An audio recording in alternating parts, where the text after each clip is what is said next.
রাসূল সাল্লাল্লাহু আলাইহি সাল্লাম যখন ফজরের সালাত আদায় শেষ করতেন তখন তিনি আমাদের মুখামুখি হয়ে বসতেন। মুখামুখি হয়ে বসে জিজ্ঞাসা করতেন, হাল রাআহাদুম মিনকুম রুয়া, তোমাদের কেউ স্বপ্নে কিছু দেখেছে কি? ফাইন রাহাদুন কাসাহা, কেউ যদি স্বপ্নে কিছু দেখতো তাহলে সেটা বলতো, জি হ্যাঁ আল্লাহর নবী আমি এই স্বপ্নে দেখেছি। ফায়াকুলো মাশা আল্লাহ তাআলা, তখন আল্লাহর নবী ওই স্বপ্নের তাবির করে দিতেন, হ্যাঁ তোমার স্বপ্নের ফল হলো এই, তোমার স্বপ্নের ফল হলো এই, তোমার স্বপ্নের ফল হলো এই, এইভাবে তিনি তাবির করে দিতেন। ফাসালানা ইয়াওমান, একদিন ফজরের সালাত শেষে তিনি আমাদের জিজ্ঞাসা করলেন, হাল রাআহাদুম মিনকুম লাইলাতা রুয়ান, গত রাত্রে তোমাদের কেউ স্বপ্নে কিছু দেখেছে কি? কুলনা লা, আমরা বললাম জি না আল্লাহর নবী, আমরা গত রাত্রে স্বপ্নে কেউ কিছু দেখিনি। তখন আল্লাহ রাসূল বললেন, শোনো, ইন্নী রাআইতু লাইলাতা রাজুলাইনি, আমি গত রাত্রে দুইজন লোককে দেখেছি। ফাআতায়ানি, তারা দুইজন আমার কাছে আসলো। ফাআখাযা বিয়াদাইয়া, তারা দুইজন আমার দুই হাত ধরে নিল। ফাআখরাজানি ইলা আরজিন মুকাদ্দাসাতিন, তারা আমাকে বাইতুল মুকাদ্দাসের দিকে টেনে নিয়ে যেতে লাগলো। তারা দুইজন ধরে আমাকে টেনে নিয়ে যাচ্ছে, আমিও চলে যাচ্ছি। যেতে যেতে ফাআতাইনাল রাজুলিন, হঠাৎ একটা লোকের কাছে চলে আসলাম, দেখি লোকটা বসে আছে। অরাজুলুন কায়েম, একটা লোক তার পাশে দাঁড়িয়ে আছে। অফিয়াদিহি কাল্লুবুন, তার হাতে একটা লোহার বাঁকা লাঠি রয়েছে। ইদখুলু ফি সিদকিহি, ওই বাঁকা লোহার লাঠিটা তার মুখের ডান দিকে ঢুকিয়ে দিচ্ছে। ফায়াশুক্কুহু, তারপর ডান দিক চিরে ফেড়ে ফেলছে। এইভাবে নিয়ে যেতে যেতে পিছন দিকে নিয়ে যাচ্ছে। ফা ইয়াউদু ওয়াফালু মিসলাহু ফায়াশুক্কু সিদকুল আখার, আবার এটা লাঠি নিয়ে যে বাম দিকে লাগাচ্ছে, এই বাম দিকের মুখকে চিরে ফেড়ে পিছন দিকে নিয়ে যাচ্ছে। তারপরে দিক থেকে লাঠি খুলে ডান দিকে নিয়ে আসতে আসতে দেখা যাচ্ছে যে ডান দিক যেমন ছিল তেমন পূর্ণ ঠিকঠাক হয়ে গেছে। আবার লাঠি ঢুকিয়ে চিরে ফেলছে, আবার লাঠি বের করে বাম দিকে লাগিয়ে চিরে ফেলছে। দৃশ্য দেখে আমি অবাক হয়ে গেলাম। আমি বললাম, মা হাজা, এ কি দৃশ্য? তালা, তারা দুইজন বললেন, ইনতালেক, চলতে থাকেন। আমি আর কিছু না বলে তাদের সাথে চলতে থাকলাম। চলতে চলতে ফাআতাইনা আলা রাজুলিন মুস্তাজিন আলা কাফাহু, চলে আসলাম একটা লোকের পাশে। দেখি লোকটা চিত হয়ে শুয়ে রয়েছে, পাশে একটি লোক রয়েছে দাঁড়িয়ে, তার হাতে একটি পাথর রয়েছে। এসদাখু বিরাহসিহি, এই পাথরটা দিয়ে তার মাথাকে ভেঙে চৌচির করে দিচ্ছে। ফাইজা জারাবাহু তাদাদাহাল হাজারো ফান্তালাকা ইলাইহি লিয়াখুজাহু, যখনই পাথরটা মাথার উপরে মারছে মাথা ফেটে চৌচির হয়ে যাচ্ছে, পাথরটা ছিটকে দূরে চলে যাচ্ছে। এ আবার পাথর নিয়ে আসতে যাচ্ছে, আনতে না আনতে দেখে ফাদারাসুহু কামা কানা, মাথা যেমন ছিল তেমন ঠিকঠাক হয়ে গেছে। আবার মারছে, আবার মাথা ফেটে যাচ্ছে, পাথর দূরে চলে যাচ্ছে। দৃশ্য দেখে আমি বললাম, মা হাজা, এ কি দৃশ্য? কালা, তারা দুইজন বললেন, ইনতালেক ফান্তালাক, না, চলতে থাকেন। আমি কিছু না বলে তাদের সাথে চলতে থাকলাম। চলতে চলতে ফাআতাইনা আলা নাকবিন মিসলিত তান্নুরে, একটা গর্তের কাছে চলে আসলাম, চুলার মতো গর্ত। এখন যে তন্দুরি রুটি বানানোর যে চুলা আছে, উপরে একটু চিকন আর নিচের দিক প্রশস্ত, এরকম একটা চুলার পাশে চলে আসলাম। তাতাওয়াক্কাদনার, দেখি চুলার ভিতরে ধাঁধা ধাঁধা করে আগুন জ্বলছে। ফাইজা ইত্তাফাউ, যখন আগুনটা জোরে জ্বলে উঠছে তখন ওর ভিতরে যা কিছু আছে সব উপরে উঠে যাচ্ছে, মনে হচ্ছে যেন বাহিরে বের হয়ে পড়ে যাবে। ফাইজা খামেদাত রাজাউ ফিহা, যখন আগুনটা একটু কমে যাচ্ছে সব নিচের দিকে চলে যাচ্ছে। ফিহারে জালুনেশন, ওরা দেখি তাতে মহিলা এবং পুরুষ উলঙ্গ অবস্থায় জ্বলছে, জমা ধরে আছে, ধাঁধা ধাঁধা ধাঁধা করে উপরে চলে যাচ্ছে, আবার নিচে চলে আসছে, আবার ধাঁধা ধাঁধা করে আগুনের সাথে উপরে চলে যাচ্ছে, আবার নিচের দিকে চলে আসছে। দৃশ্য খুব অবাক। আমি দৃশ্য দেখে বললাম, মা হাজা, এ কি দৃশ্য? এমন তো দৃশ্য আমি কোনোদিন দেখিনি। তারা দুইজন বলেন, ইনতালেক, চলতে থাকেন। ফান্তালাক, না, কিছু না বলে চলতে থাকলাম। চলতে চলতে চলে আসলাম আলা নাহারিন মিন দামিন, একটা রক্তের নদী। নদীতে পানি নেই, শুধু রক্ত রক্ত। সে নদীর ওপরে চলে আসলাম, দেখি রক্তের নদীর পাশে একটা লোক দাঁড়িয়ে আছে, তার হাতে একটা পাথর রয়েছে, আর রক্তের নদীর মাঝামাঝিতে একটা লোক রয়েছে। কুল্লামা আরাদা ইখরুজা রামা রাজুলু ফি ফিহি ফারাদ্দাহা শোকানা, যতবার লোকটা সাঁতার দিয়ে রক্তের নদী থেকে উঠে যাওয়ার চেষ্টা চেষ্টা করছে, ততবার পাশের লোকটা তার মুখের উপরে পাথর মেরে তাকে রক্তের নদীর মাঝামাঝিতে করে দিচ্ছে। যতবার চেষ্টা করছে ততবার মুখের উপরে পাথর মেরে তাকে রক্তের নদীর মাঝামাঝিতে করে দিচ্ছে। দৃশ্য দেখে অবাক হয়ে গেলাম। আমি বললাম, মা হাজা, এ কি দৃশ্য? কালা তারা দুইজন বলেন, ইনতালেক, চলতে থাকেন, ফান্তালাক না। কিছু না বলে চলতে থাকলাম। চলতে চলতে চলে আসলাম আলা রাউজাতিন খাজরা, বিশাল এক বাগান, সুন্দর ঝকঝকে চকচকে বাগান। অফিহা সাজারাতুন আযীমা, সেই বাগানে একটা বিশাল বড় গাছ। অফি আসলি সাজারে শায়খুন, দেখি সেই গাছের পাশে একটা বৃদ্ধ মানুষ। ওরাজুলিন কারিবুন মিনাস সাজারাতে, গাছ থেকে দূরে একটা লোক রয়েছে, তার হাতে এখন লোহার লাঠি রয়েছে। ইউকুদুন নারা, ও বারবার লোহার লাঠি দিয়ে আগুনকে উত্তেজিত করছে। ফাসায়দাবিয়া সাজারাতাম, তারা দুইজন আমাকে গাছের উপর দিকে নিয়ে চলে গেল। গাছের মাঝামাঝিতে একটা ঘরে ঢুকিয়ে দিল। মা রায় তো হাসানা কাত্ত, আমার জীবনে আমি এত সুন্দর ঘর দেখিনি। অবাক ঘর, ঝকঝক ঝকঝক করছে। ও ফিহেরে জালুন ও নেশাউন, ফিহেরে জালুন ও নেশা ও সিবিয়ান ও আশেক শায়েক, তাতে আছে বৃদ্ধ মানুষ, তাতে আছে মহিলা, তাতে আছে পুরুষ, তাতে আছে যুবক মানুষ। তারা দুইজন আমাকে সেই ঘর থেকে বের করে নিয়ে ওই গাছের আরো উপর দিকে নিয়ে চলে গেল। ওয়াদ খালানি দাঁড়ান, আর একটা ঘরে ঢুকিয়ে দিল। এ হাসান আফজাল, এই ঘরটা আগের ঘরের চেয়ে অনেক অনেক অনেক বেশি উত্তম। এটার কথা, এটার বিবরণ দেওয়াই যায় না, এমন অবাক ঘর। দেখি সেখানে যুবক আর বৃদ্ধ মানুষ আছে। এইটা দেখার পরে আমি তাদের দুইজনকে বললাম, আখবেরিনি আমার আয়াতুল্লাহিলাতা, আচ্ছা ঠিক আছে, তোমরা দুইজন আমাকে বলে দাও এই দীর্ঘ সময় ধরে কি দেখলাম, এগুলি কি? কালা নাম, তারা দুইজন বলল, জি হ্যাঁ, আপনাকে সব বলে দেবো, আপনি শোনেন এগুলো কি দেখলাম। আপনারা একটু এক খেয়ালে চেয়ে থাকবেন, এখন সব বিবরণ আসবে। এতক্ষণ পর্যন্ত কি দেখা গেল?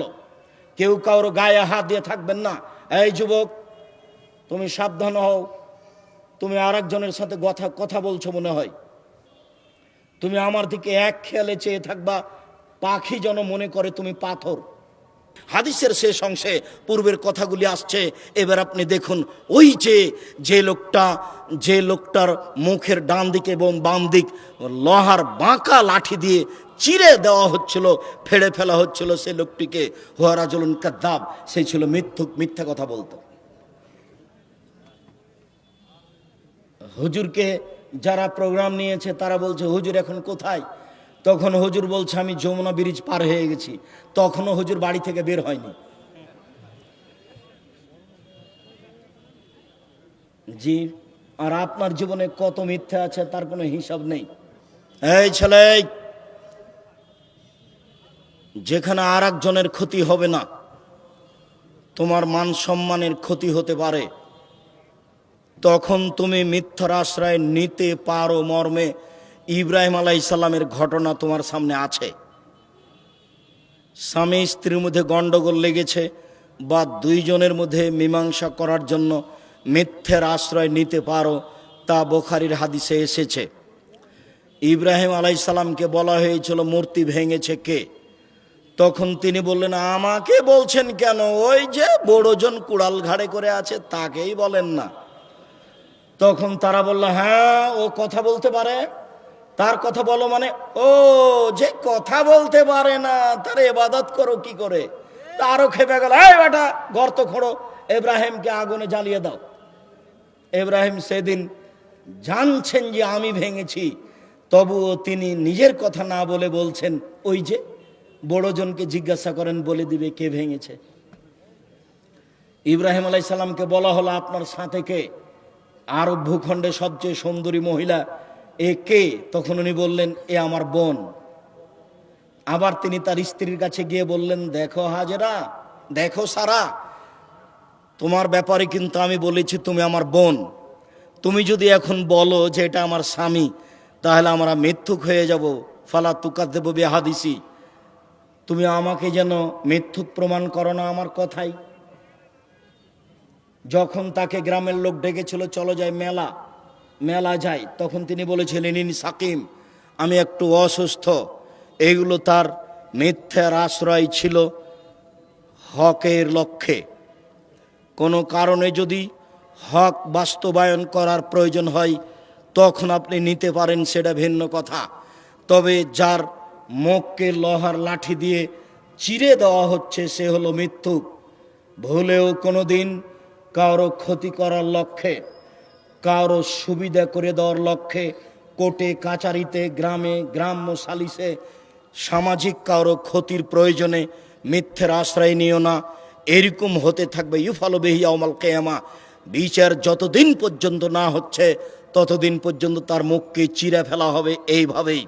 ও রাজুলুন নিস্তাখ বিহি রাসু, আর ওই যে লোক যার মাথাকে পাথর দিয়ে, লোহা দিয়ে ভেঙে চৌচির করা হচ্ছিল, রাজুলুন আলেম, উনি হচ্ছেন মাওলানা মানুষ। কোরআন হাদিস জানতেন কিন্তু আমল করতেন না। জানা মানুষ, আমল করতেন না, যার কারণে এইরূপ করা হচ্ছে। যারা কোরআন হাদিস জানে, আমল করে না, তার অবস্থা কি হবে? সাতক্ষীরায় একজন মাওলানা সাহেবের বাড়িতে গেলাম। তো আমি বসে আছি বাড়ির বারান্দায়। কিছুক্ষণ পরে তার স্ত্রী আসলো বাড়ির ভিতরে। তিনি বললেন, ইনি আপনার ভাবি। তা আমি বললাম, বাহিরে ঘুরে এইভাবে? জি। তারপর কিছুক্ষণ পরে আরো কথা। তা আমি বললাম যে, আপনি আমাদের রাজশাহীতে গিয়ে পর্দার বক্তব্য দেন কিভাবে? এটা কেমনে চলে? আমি অহংকারও করিনি, গৌরবও করিনি, আল্লাহ মাফ করো, আমি তো বাড়ি দেখতে বলেছি। যদি 19-20 বোঝা যায়, জাতির সামনে আসবো না। নতুন কথা নয়, কথায় কথায় ওই কথা নিয়ে আসছি, আর আপনাকে পরীক্ষা করার জন্য যেতেও বলছি। সম্মানিত দিনী ভাই বোন, আমি অনুরোধ জানাচ্ছি, যারা আপনারা যেটুকু জানেন সেটুকু অনুযায়ী আমল করার চেষ্টা করবেন। জেনে যদি আমল না করেন তাহলে অবস্থা এই হবে। আমি বললাম সূরা ইখলাস 3 বার পড়লে একবার কোরআন মাজিদ পড়ার সময় নেকি হবে। আজকে এটা জেনে নিলেন, এরপরে একদিনও পড়ার সময় হলো না, বলেন আপনার কি হবে? জেনে আমল করে না যেই, তার এই অবস্থা। তারপরে দেখলেন ওই যে গর্তের মধ্যে ধাঁধা ধাঁধা করে আগুন জ্বলছে, অহমদ জনাত, তারা হচ্ছে ব্যভিচার, ব্যভিচারিণী। যারা দুনিয়াতে ব্যভিচারে জেনায় লিপ্ত হয়, তাদের এই অবস্থা। রাসূল সাল্লাল্লাহু আলাইহি সাল্লাম অন্য এক বর্ণনায় বলেছেন, 2 জন ফেরেশতা আমার কাছে আসলেন। 2 জন এসে আমার 2 হাত ধরে টেনে নিয়ে যেতে লাগলেন। হঠাৎ দেখি অনেক মানুষ, বিশাল বিশাল আকৃতি, ফুলে ফেঁপে উঁচু উঁচু হয়ে আছে। কেউ 20 হাত, 30 হাত, 40 হাত উঁচু হয়ে আছে। গন্ধে তাদের পাশে টিকা যায় না। মনে হচ্ছে যেন গ্রামের টয়লেট, মনে হচ্ছে যেন গণ শৌচাগার। আমি বললাম, জিব্রাইল, মান হাউলায়ে, এরা কারা? যারা ফুলে ফেঁপে মোটা মোটা হয়ে আছে, গন্ধে টিকা যায় না। জিব্রাইল আলাইহিস সালাম বললেন, অহমদ জনাত, এরা হচ্ছে ব্যভিচার, ব্যভিচারিণী।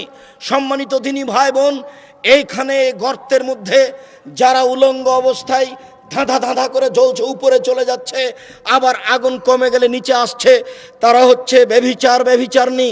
যুবক, তোমার যদি জেনা হয়ে থাকে, তুমি আজকে সিদ্ধান্ত পরিবর্তন করো, তুমি তওবা করো, তুমি তার নাম্বার কেটে দাও, তুমি আর তার নাম্বার কোনোদিন ব্যবহার করো না। তোমাকে জোরালোভাবে বলছি, এই বৈঠকে যত মেয়ে আছো, এই মাইকের আওয়াজ যত দূর পর্যন্ত যাচ্ছে, তোমাদেরকে বলছে, মেয়ে শোনো, এই মেয়ে, কার সাথে কথা বলো তুমি? এদিকে শোনো, তোমাকে বলছি, তুমিও হাজার দূরে সরিয়ে দিয়ে তুমি এইভাবে মাটির উপরে লাথি মেরে বলবে, এই শয়তান তোর মুখে লাথি মারি, এই শয়তান তোর মুখে লাথি মারি, আমি তওবা করেছি, আমি ওর সাথে কখনো আর কথা বলবো না, তুই আমাকে কথা বলার জন্য বাধ্য করিস কেন? নাউজুবিল্লাহি মিন যালিক, আমি তোর ব্যাপারে আল্লাহর কাছে আশ্রয় চাচ্ছি। তুমি এই পথ অবলম্বন করো, আল্লাহ তোমাকে সাহায্য করবে ইনশাআল্লাহ। উপস্থিত বৈঠকের সকল দিনী ভাই বোনকে, যত জেনার মিডিয়া মাধ্যম আছে, সবকে বন্ধ করার জন্য অনুরোধ জানাচ্ছি। মানুষকে, নারী পুরুষকে জেনাই ফেলে দেওয়ার জন্য যত মিডিয়া, যত মাধ্যম দুনিয়াতে। অবাক কথা, রাসূল সাল্লাল্লাহু আলাইহি সাল্লাম বলছেন, আমার জীবনে বড় ভয়, আমার উম্মাত জেনায় লিপ্ত হবে, গোপন পাপে লিপ্ত হবে। অবাক কথা, মানুষ গোসলখানায় জেনা করে, মানুষ গোসলখানায় গোপন পাপ করে, মোবাইলের মাধ্যমে গোপন পাপ করে। গোপন পাপে পৃথিবী দেশ একবারে সয়লাভ হয়ে গেছে, বন্যার মতো চলছে। এইরকম অবস্থায় তোমাকে তওবা করে ঈমান দিয়ে এই পাপ ঠেকাতে হবে। ঈমান যত বেশি হবে পাপ তত কম হবে, ঈমান যত কম হবে পাপ তত বেশি হবে। 5 ওয়াক্ত নামাজ পড়লেও পাপ হবে, তাহাজ্জুদ পড়লেও পাপ হবে, বোরখা পড়লেও পাপ হবে। বোরখা পরেও প্রেমের গল্প করে কেন? ঈমান যত বেশি হবে পাপ তত কম হবে, ঈমান যত কম হবে পাপ তত বেশি হবে।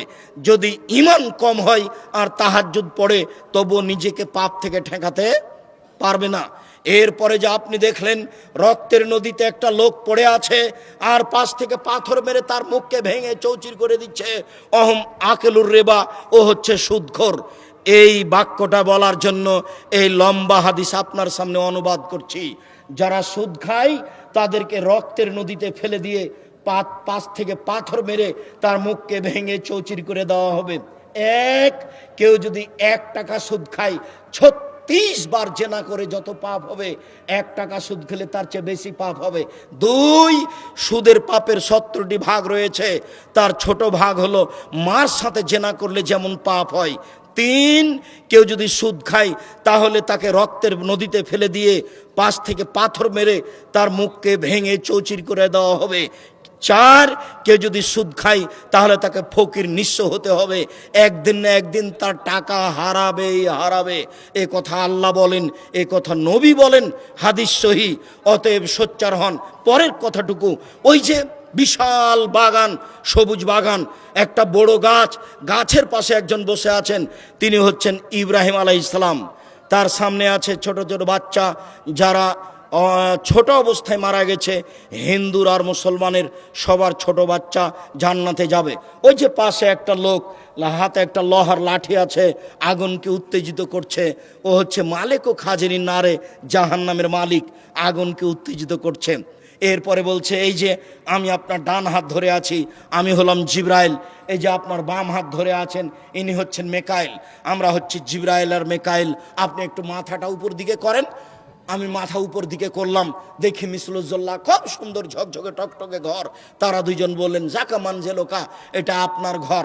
তখন আমি বললাম, দানি আদখলো মানজেলি, তাহলে আপনারা দুইজন আমাকে ছেড়ে দেন, আমি আমার ঘরে চলে যাই। তখন তারা দুইজন বললেন, লা বাকি এলাকা উমরুন, আপনার বয়স বাকি আছে।